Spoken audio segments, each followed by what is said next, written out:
Hello friends, आज की class में हम क्लास 9th का प्रश्नावली 7.1 का क्वेश्चन नंबर 12 बताएंगे आपको। पिछली वीडियोज में हमने क्वेश्चन नंबर 11 तक कंप्लीट करवा दिया है। आज का हमारा क्वेश्चन नंबर 12 है, जिसमें हमारा क्वेश्चन है कि त्रिभुज ABC प्रभा तथा त्रिभुज PQR में कोण A बराबर कोण P है तथा कोण B बराबर कोण R है। त्रिभुज PQR की कौन सी भुजा त्रिभुज ABC की भुजा AB के बराबर होनी चाहिए कि दोनों त्रिभुज सर्वांग सम। पहले हम यहाँ दो त्रिभुज बना लेते हैं। जैसे हमने एक त्रिभुज बनाया ABC, हमारा ये त्रिभुज ABC हो जाता है। दूसरा एक त्रिभुज बनाते हैं, जिसमें इस त्रिभुज का नाम जो हम रखते हैं वो PQR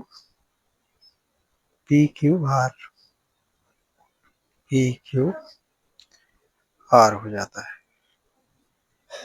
अब जो कोण हमारा, जिसमें कोण A के बराबर कोण P है, कोण A के बराबर कोण P है और कोण B के बराबर कोण R है, तो ये बराबर है। हमें जो दिया है वो लिख लेते हैं। हमें यहाँ पर दिया है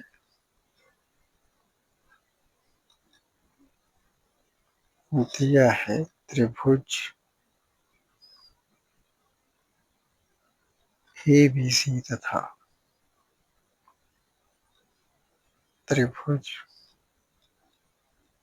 PRQ में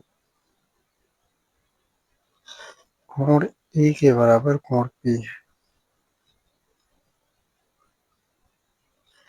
कोण P तथा कोण B के बराबर कोण R है।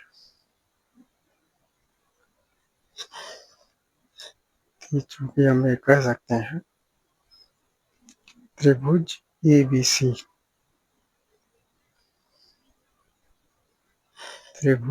ABC तथा त्रिभुज PRQ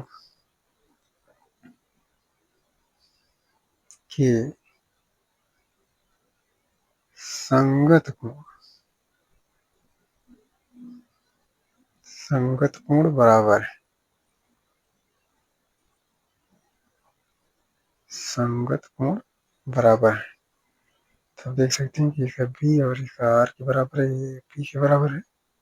इनकी संगत कोण आपस में बराबर है, तो इसलिए हम कह सकते हैं त्रिभुज ABC की भुजा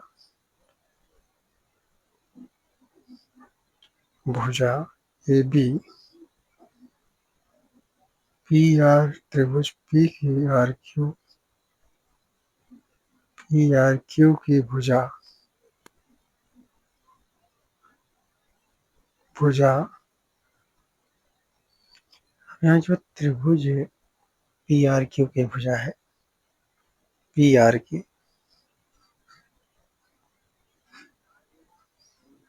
के बराबर होनी चाहिए। PR के बराबर होनी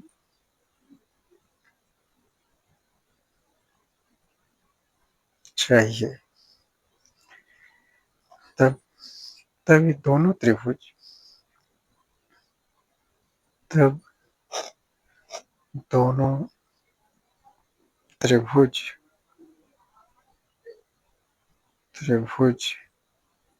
अगर हम देखते हैं तो ये दोनों जो त्रिभुज हैं,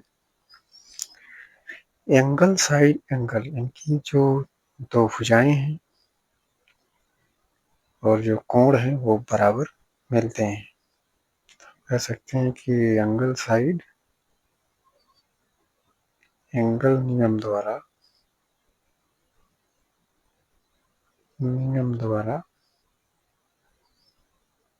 सर्वांग सम होंगे। सर्वांग सम होंगे।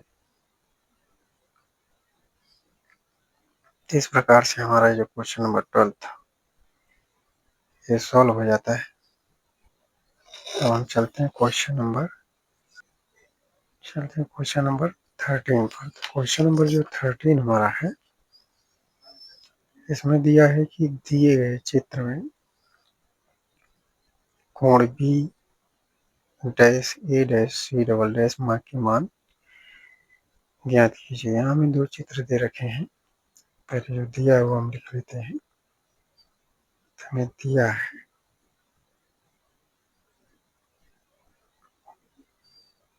त्रिभुज ABC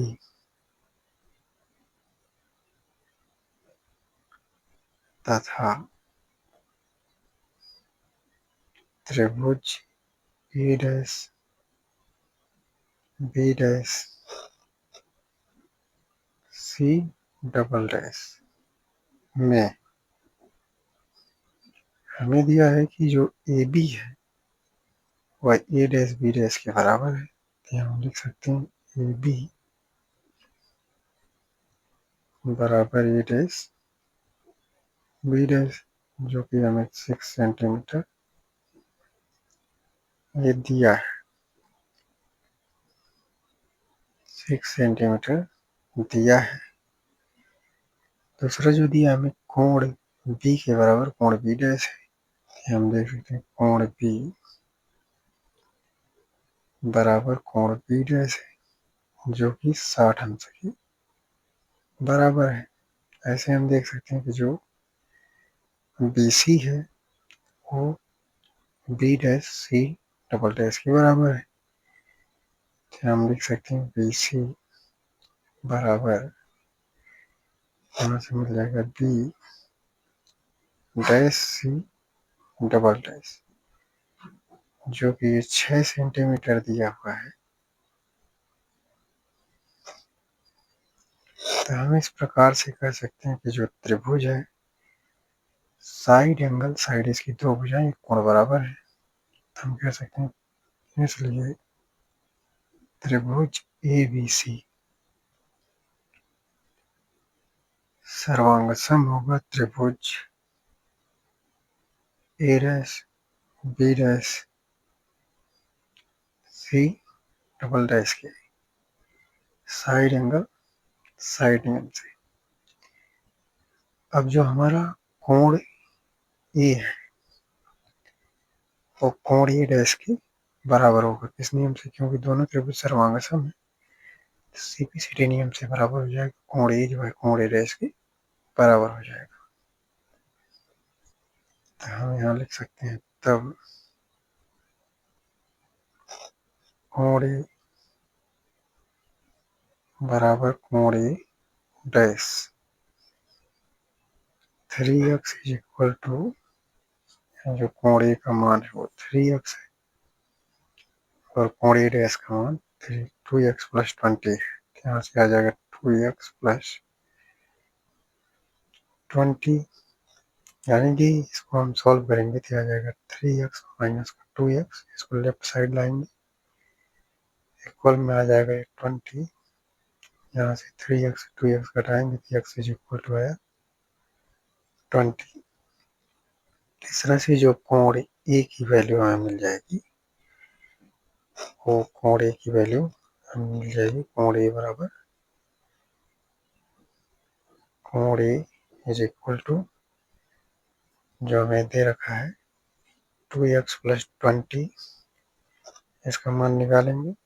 2x plus 20 is equal to 2 into में 20 प्लस 20, यह आ जाएगा 40 प्लस का 20, यह आ जाएगा 60 डिग्री। ये हमारा आंसर हो जाता है। यानी कोण B dash A dash C double dash का जो मान मिलता है ये जाता है 60 डिग्री। यही आंसर हो जाता है। इस प्रकार से क्वेश्चन नंबर 13 भी हमारा सॉल्व हो जाता है। हम चलते हैं क्वेश्चन नंबर 14 पर। क्वेश्चन नंबर 14 हमसे कहता है ए बी एक रेखा खंड है, ए बी एक रेखा खंड है तथा रेखा यल रेखाखंड ए बी का समद्विभाजक है, लंब समद्विभाजक है। यदि एक अन्य बिंदु P रेखा यल पर स्थित है तब दर्शाइए कि बिंदु P तथा A तथा B के समान दूरी पर है। तो सबसे पहले हम एक रेखाखंड ए बी खींचते हैं। हमारा एक रेखाखंड ए बी हो जाता है। तो रेखाखंड ए बी है। अब रेखाखंड ए बी का लंब समद्विभाजक है। तो एक रेखा यल ऐसे खींच लेते हैं, जो कि यल हो गया इसका लंब समद्विभाजक। यदि एक अन्य बिंदु P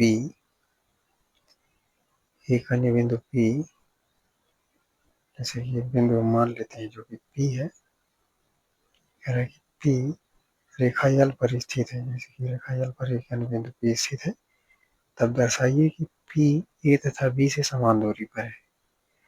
यानी कि इसको हमें A से मिला देना है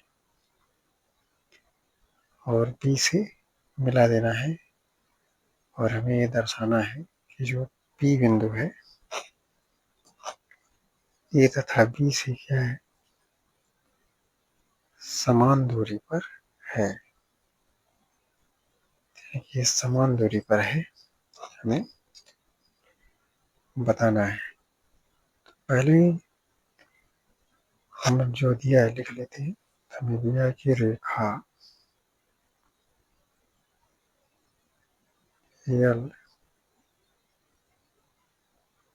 रेखाखंड ए बी का लंब समद्विभाजक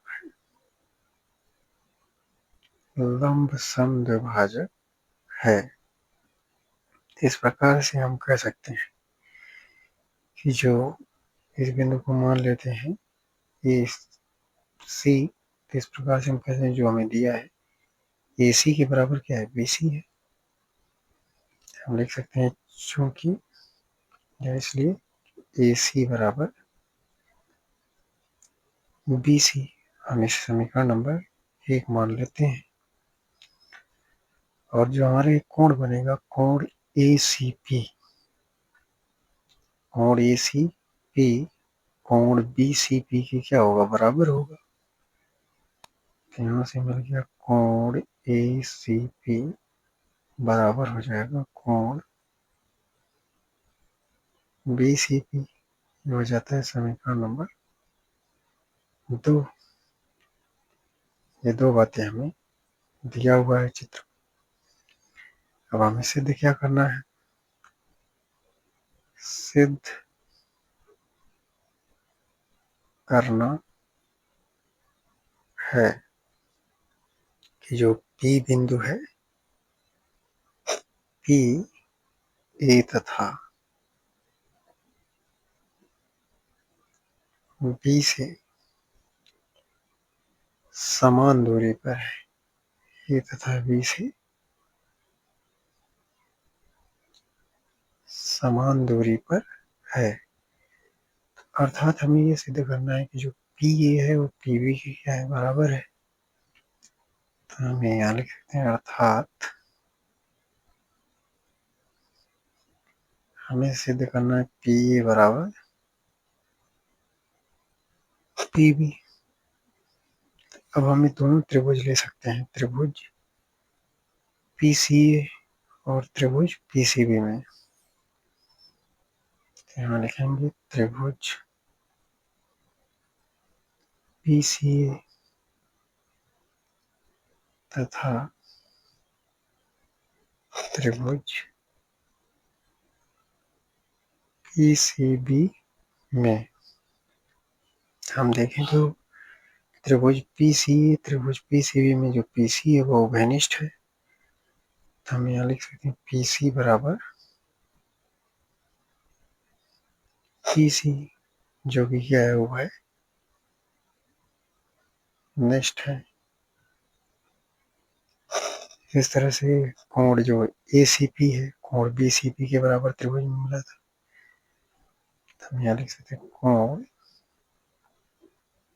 ACP बराबर कोण BCP। हमें समीकरण 2 से मिल गया। समीकरण 2 से और हमें मिल जाता है AC के बराबर BC, जो कि हमें मिलता है समीकरण 1 से। तो इसलिए हम कह सकते हैं कि जो त्रिभुज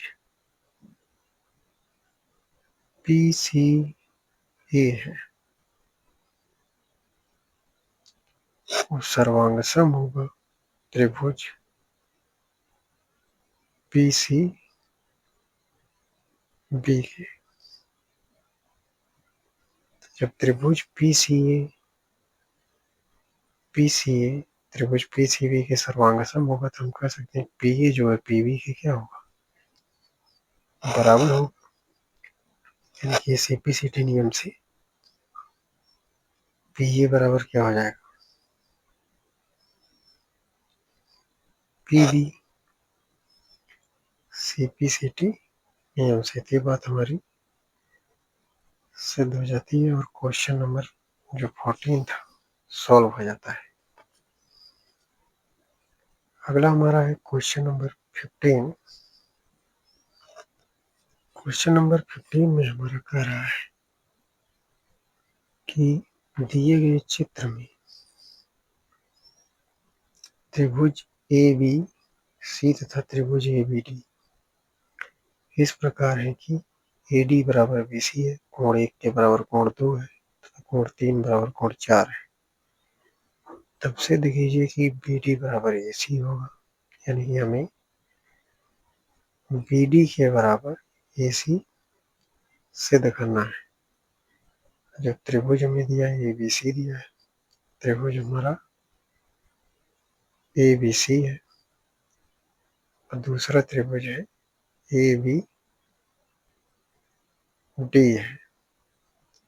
कोण 1 के बराबर कोण 2 है, कोण 3 बराबर कोण 4 है। पहले जो दिया है वो लिख लेते हैं। तो हमें यहाँ पर दिया है AD बराबर BC, दिया है कोण 1 के बराबर कोण 2, समीकरण 1 मान लेते हैं। फिर दिया है कोण 3 के बराबर कोण 4, इसे समीकरण 2 मान लेते हैं। अब हमें जो सिद्ध करना है,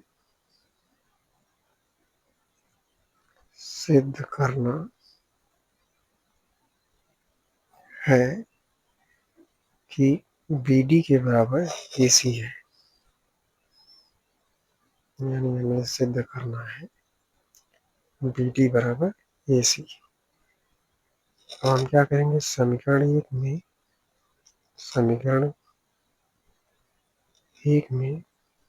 समीकरण 2 को जोड़ने पर समीकरण 1 में समीकरण 2 को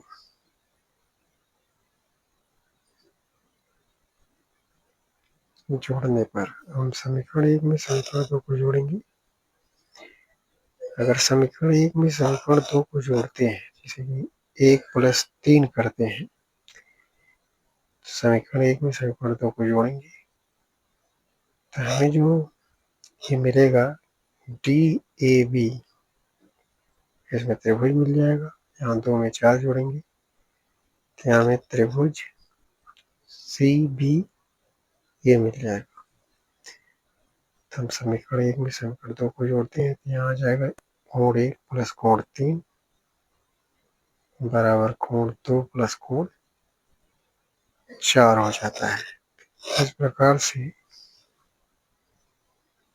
जो त्रिभुज 1 और 3 को जोड़ने पर मिल जाता है कोण DAB और 2 और 4 को जोड़ने पर मिलता है CBA। तो इस प्रकार से यहाँ मिल गया कोण DAB बराबर कोण CBA। अब इसे मान लेते हैं हम समीकरण नंबर 3। अब हम त्रिभुज लेंगे जो कि कोण DAB कोण CBA के बराबर आ जाता है। तब हम त्रिभुज लेंगे BAC त्रिभुज और ABD। हम 2 त्रिभुज लेते हैं तो हमारा जो त्रिभुज होगा त्रिभुज BAC तथा त्रिभुज ABD में अगर हम देखें तो हमें क्वेश्चन में दिया है AD बराबर BC। तो हमें दिया है AD बराबर BC, ये हमें दिया है AD के बराबर BC। दूसरा चीज हमें कोण दे रखा है कोण DAB बराबर है कोण CBA। हमें यहाँ लिख सकते कोण DAB बराबर है कोण CBA के। ये समीकरण नंबर 3 में भी हमारा दिया है। समीकरण 3 से इस प्रकार हम देखेंगे जो AB है त्रिभुज BAC और त्रिभुज ABD में AB उभयनिष्ठ है। तो हम यहाँ लिख सकते हैं AB बराबर में AB जो कि क्या है उभयनिष्ठ भुजा है। उभयनिष्ठ भुजा है। हम कह सकते हैं कि त्रिभुज BAC सर्वांग सम होगा त्रिभुज ABD के। किस नियम से? साइड एंगल साइड नियम से। साइड एंगल साइड नियम से जब त्रिभुज BAC त्रिभुज ABD के सर्वांग सम होगा BAC ABD के सर्वांग सम होगा। तो हमें कह सकते हैं कि जो BD होगा वो AC के बराबर होगा। BD बराबर AC होगा। किस नियम से? CP/CT नियम से। ये बात हमारी सिद्ध हो जाती है और क्वेश्चन नंबर 15 हमारा कंप्लीट हो जाता है। हम आशा करते हैं कि आपको सारे क्वेश्चन समझ में आए होंगे। वीडियो को लाइक करें, चैनल सब्सक्राइब करें। धन्यवाद।